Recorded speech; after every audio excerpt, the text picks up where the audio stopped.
Estender algumas partes aqui para que ele saia, né, da linha aqui do objeto, ó. Isso vai fazer com que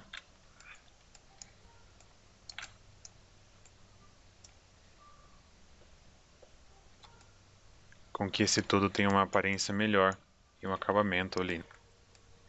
Feito isso, seleciono tudo, mesmo processo anteriormente. Vou dar um array polar pelo ponto zero, que já está tudo centralizado. Dessa vez o número de objetos eu não sei ainda, então eu vou chutar um valor de 50. E a rotação é a mesma, então eu já consigo ver pela prévia aqui, ó, como que vai ser essa distância. Então, olhando, eu acredito que esteja correto. Então, já fiz toda essa minha primeira parte. Vou testar novamente utilizando o Boolean Difference e subtrair todos esses objetos. Uma forma mais fácil de fazer isso, por exemplo, aqui nesses objetos que estão cruzando, eu vou criar uma leira aqui de vincos e vou colocar eles em duas sublayers. Assim vai ficar muito mais fácil de eu selecionar. Então vou colocar grupo 1 e grupo 2. Esse aqui vai ser do grupo 2. Já vou colocar uma cor diferente também. Posso desligar aqui. Seleciono esse.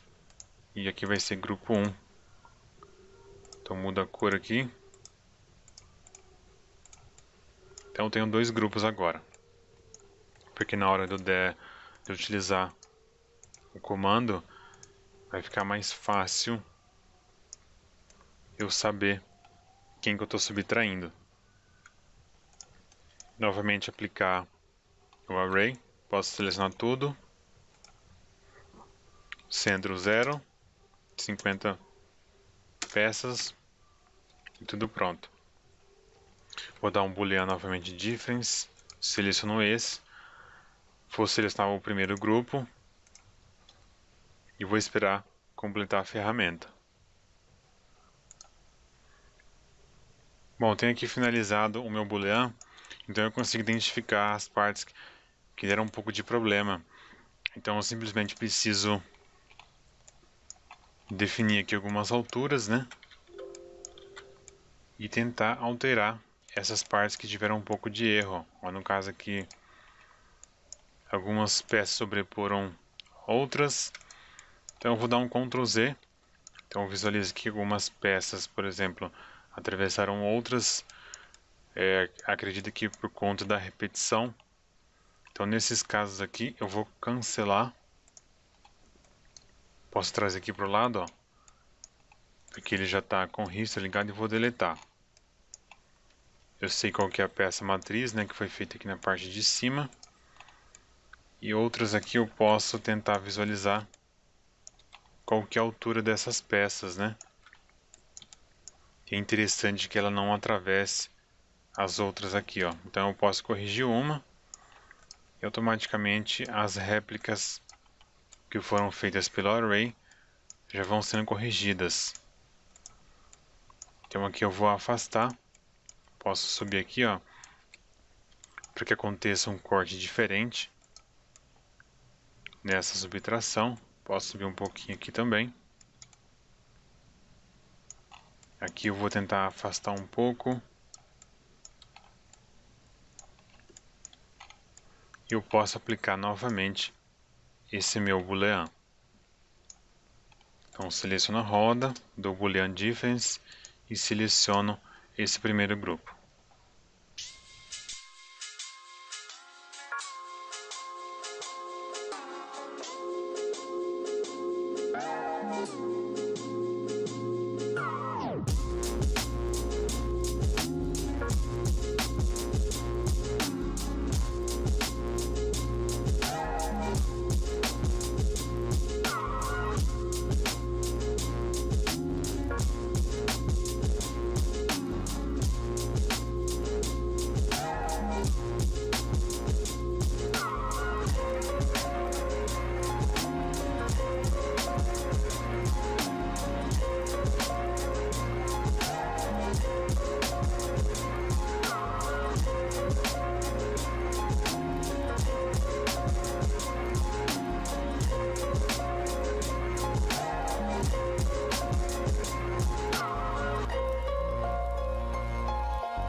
Bom, então finalizei aqui essa parte separado, né? Eu fiz o boolean desse segundo corte separado, fiz um corte aqui de simetria e espelhei o outro lado, assim já facilita na hora de formar o pneu final. Esse método dá um pouco mais de trabalho, né? Porque a gente está removendo material ao invés de estar utilizando o método convencional, que seria fazer as peças de forma positiva, né, e não subtraindo. Então o que eu posso fazer aqui agora é adicionar algumas informações na parte lateral, né, que eu vou utilizar aqui como detalhe também. Então aqui, como uma primeira coisa, eu vou utilizar um tubo, o torus aqui. Vou colocar mais ou menos nessa posição aqui, só para ser uma leve saliência desse pneu, né? E também para funcionar como um adicional de detalhe. Vou selecionar ele aqui, se eu conferir aqui o torus, e vou colocar ele mais ou menos aqui na frente, onde que possa ser visível. Vou posicionar aqui. Eu chego aqui no render, ó.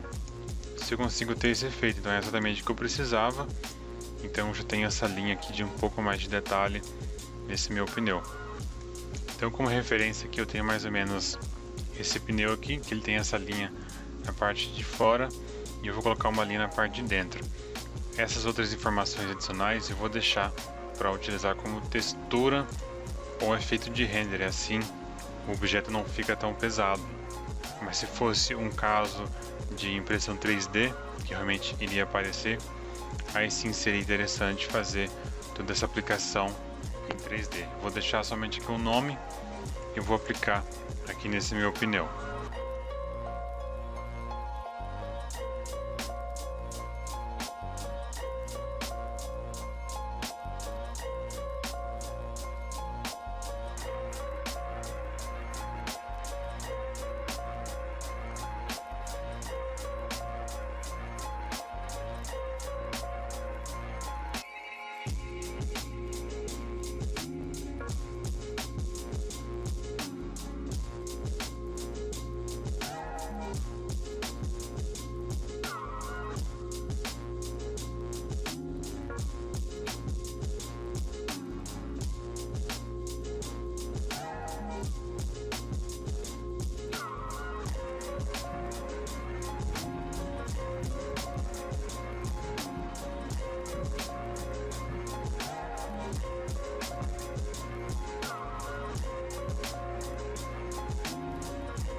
Bom, então eu tenho agora aqui aplicado já esse efeito, que é uma escrita junto daquela linha que eu utilizei anteriormente. Outros detalhes menores que teriam aqui na lateral desse pneu podem ser feitos com textura, utilizando o mapa de bump. Você pode conferir na playlist que tem alguns vídeos falando sobre bump, no renderizador do V-Ray. Aqui seria o ideal a gente conseguir fazer alguns fillets nessas edges, né, para conseguir um pouco de brilho. Mas com a quantidade que nós temos aqui daria muito trabalho, então nesse caso não compensa, mas o resultado ficou interessante. O mais interessante é que isso pode ser impresso em 3D e manter esse detalhe também, porque ele não é um efeito de rendering, né? Ele realmente é um modelo 3D. Por enquanto é isso. No próximo vídeo eu vou mostrar um outro método para conseguir também um efeito para se fazer pneu, talvez de uma forma mais fácil, mas que vai utilizar as mesmas ferramentas. Então lembra de se inscrever no canal, dar um like no vídeo, clica no sininho para receber notificação por e-mail e até o próximo vídeo. Se você quer aprender Rhinoceros de forma completa, do básico ao avançado, não deixe de conferir o curso da 3D1.